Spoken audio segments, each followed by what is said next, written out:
Welcome to the Faithful Fathering Podcast. This is Rick Wirtz, and this podcast series is titled Father's Day Month. Now, I know you know that Father's Day is technically the third Sunday in June, and that's the Sunday that dads usually get a dedicated sermon on the topic of fathering. And if you're like me, I tend to feel like I'm getting critiqued more than I'm getting encouraged. So, this podcast series is all about encouraging you, Dad, across this month. And to help me do that, I've got a couple of dear friends in the studio, a father-son team, the A team, Mr. George Washington and his son Jordan are with me, and we're just here to chew over some of the things that help make Father's Day month a very special time and, like I said, a time of encouragement for dads. So I always like to start opening up here. George, I'd like to hear a little bit about, I always address the heritage of our father and, what we're trying to carry forward. We're usually, if you're like me, either I try to emulate my father, or if I had a great dad, or went the opposite direction, neither of which necessarily worked well. Tell us a little bit about your heritage and your dad. Yeah, my father was my hero. My father and I had a great relationship. We both loved the game of baseball, along with my two brothers, Charles, as well as Edward. And also my two sisters played a part role as well, Evelyn and Catherine.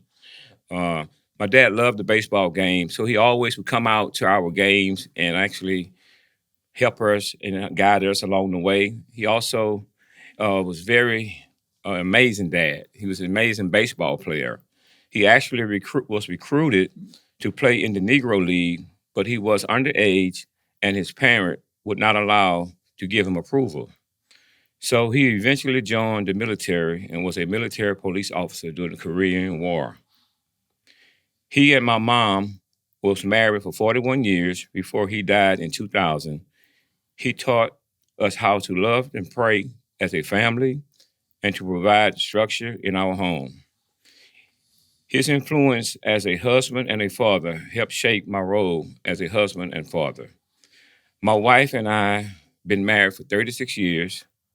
This upcoming July, Jordan and Joshua grew up seeing us how to honor and serve God, as well as how to love my family.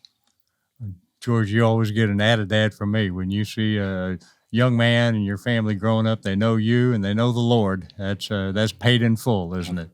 Mm-hmm. Did you know your granddad?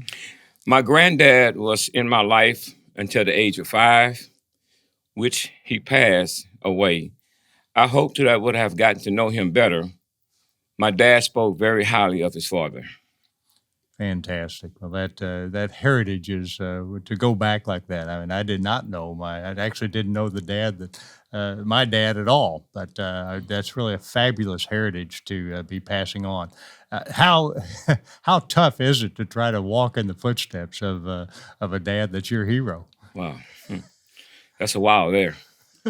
When coming to heritage, I think of how my dad, as an African American man born in the South in the early 60s, my dad taught us how to appreciate God created us to work hard and to appreciate the blessing from that hard work that benefits our family. Mm. Well, I always say, heritage is defined as I have it as, in Webster's, it says it's something handed down from one's ancestors as a characteristic, a culture, or tradition. It's also the rights, burdens, and status resulting from being born in a certain time and place. And I always think, my dad, being the dad that raised me was a World War II veteran. And your mom was said he came back from the war a different man than she married. Wow. So and I was pretty judgmental as a cocky teenager. I didn't want anything to do with him, and until I realized that if I'd have been in my early 20s, trying to fly a Hellcat off an aircraft carrier in the South Pacific, I might not have been able to get away from the alcohol either, and that's really what got him and what took him was alcoholism. And was there any particular characteristics that you carried forward? Did you carry that love of baseball on? Is that something you carried on? Yes, I carried it on as well as my two brothers, Charles and Edward. They carried it on as well. But one thing I wish we would have had was a high school baseball team in the school I went to. They didn't have any baseball. Mm-hmm. So it only went to a certain level, and then we couldn't pursue it to the higher level. And there you're talking about the rights and burdens that go with that time and that place. Now, it looks like your dad faced an issue to be able to go into the Negro League back in the day, and were there other things about that culture and that time that really prohibited, or did you just accept that there are things that you had a different direction, the Lord had a different direction for your life? Well, I thought the Lord had a different level for my life because when I was in Louisiana for the 20 plus years I lived there, he spoke to me and told me it was time to pursue my dreams in Houston, Texas. As of just being married for the first year, it got tough. I didn't have a job to lean on. So my father told me, you got to go to Christ. You got to pray. You got to pray. And my mother, she really didn't want me to leave being a nurturer and loving like she was. She was kind of like fearful for me to come to Houston at the age of 25. So I said, nah, I'm gonna stand on what God's telling my dad to do, what he's telling me to do. And so I came on to Houston. I knew it would be a better chance for my kids because I wanted to have kids, a family, and opportunity would be better for them. So it sounds like that there's something in that big book that says about listening and obeying. Yes, sir.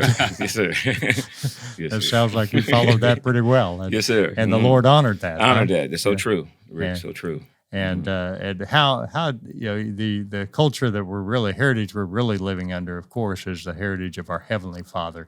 How did you start to tune into that as you extrapolated your relationship with your earthly father on into your relationship with the Heavenly Father? Well, at a young age, my dad was present in the home, and he was active in the home, and we grew up in church.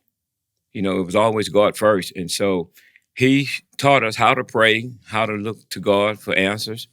And, that was very important. And, if I knew that and being taught that, I had to just go ahead on out there and experience that. So I had to find a local church home when I got to Houston, Texas, and I had to grow spiritually. Wow, that what a word! Is that the encouragement you pass on to your kids? Or Yes. Is that Yes, sir, without a doubt. That's what I did pass on to Jordan as well as Joshua. so? Family that prays together, stays together. For me and my house, we're going to serve God and God alone. So we're going to honor that. Fantastic. I want to go back a little bit. Your love for baseball. Now, how is that? Did you try to push that into your boys at all? Yeah, yes, I did. I didn't put it into Joshua as much because Joshua was always, a stronger guy coming up as a young boy, and he loved football. So I didn't try to take that away from him, but I tried to put it in Jordan because he had the size and the length. And he always was pretty accurate with throwing. And so I coached Little League. I coached Pee Wee League, Little League for years. And he was great at it. Jordan was great at it. And so I was hoping he would have stayed, but then he took the love for basketball as well as Joshua took the love for basketball. And then I had to take a back seat. Dadgum, these kids, they don't listen as well as this. Never did. I tried to brainwash my kids in the other man's game is tennis, right? Right. And my son fell in love with baseball as well. Okay. And so I had to take a back seat, hang up the tennis rackets for a while and follow him and help where I could, hitting some fungo as you did in Little League, hitting some fungo and throwing some balls, batting practice and what have you. But so did Jordan go ahead and play some football in high school? Well, Josh played football in high school. He played in junior high. When he got to high school, he went to play basketball. Okay. He changed up. So they both got hung up on that They basketball. both played, at the end of the basketball, we went to AAU games, across the city, so it was exciting to, to be a part of their life, giving them what they wanted to do. Well, as a Jayhawk, I appreciate that. It's important. Right, here you go. Well, that's fabulous. Now, what a journey to at least you knew your granddad. Your dad spoke highly of his dad, and then you had an opportunity to share that and pass that on. Jordan, how well did you get to know your granddad? I'm gonna put it to you this way, not as much as I would desire. Mm-hmm.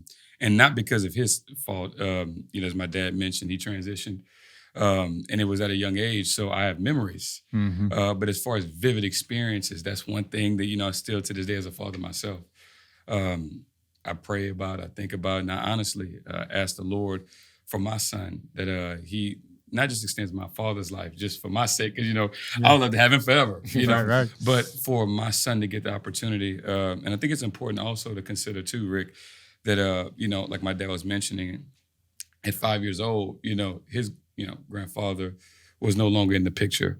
For me, right, it was a similar age.